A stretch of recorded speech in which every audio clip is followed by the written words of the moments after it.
Hello all, welcome to Hemu life style. இன்னைக்கு நம்ம சிம்பிளான ஒரு மார்னிங் ரொட்டீன் தான் பார்க்க போகிறோம்.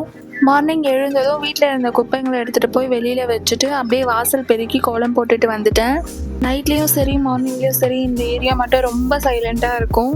இன்றைக்கி ஆஃபீஸ் வீக் ஆஃப்ன்றதுனால பெருசாக எந்த ஒர்க்கும் இல்லை. கோலம் போட்டு முடிச்சதுக்கப்புறம் ஸ்ட்ரைட்டாக மாடிக்கு போயிட்டேன். மார்னிங் ஒரு 9 o'clock வரைக்கும் மாடியில் நல்லா சில்லுன்னு இருக்கும். என் பையன் தூங்கிட்டு இருந்ததுனால சரி கொஞ்ச நேரம் அங்கே டைம் ஸ்பெண்ட் பண்ணலான்னு சொல்லிட்டு மாடியில் உட்காந்துட்டு இருந்தேன். அங்கே ஒரு மலை தெரியுது பார்த்தீங்களா, அதுதான் பரங்கி மலை. அதுக்கு மேலே தான் சர்ச் இருக்குது. ஈவினிங் டைமில் லைட்ஸ் எல்லாம் போட்டு வச்சுருப்பாங்க. இங்கேருந்து பார்த்தாவே நல்லாயிருக்கும்.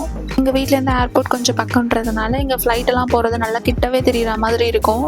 அப்படியே செடிங்கெல்லாம் இருந்தது, அதெல்லாம் போய் பார்த்துட்டு இருந்தேன். பச்சை மிளகாய் இப்போ தான் 1-2 காயெல்லாம் விட்டுருக்கு. பாவக்காய் ஒரு 3 காய் விட்டுருக்கு. இந்த செடியை நான் மாமரம்னு நினச்சிட்டு இருந்தேன். ஆனால் பார்த்தா இது நாகமரமா.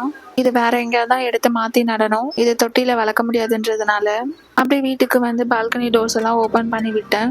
இங்கே இருக்குது பார்த்தீங்களா, இந்த பலாமரம் தான் நான் லாஸ்ட் வீடியோவில் சொன்னேன். இப்போ தான் பூவெல்லாம் விட்டுருக்கு. இந்த டைமாவது கையில் எடுத்து தான் பார்க்கலாம் பறிக்கிறதுக்கு.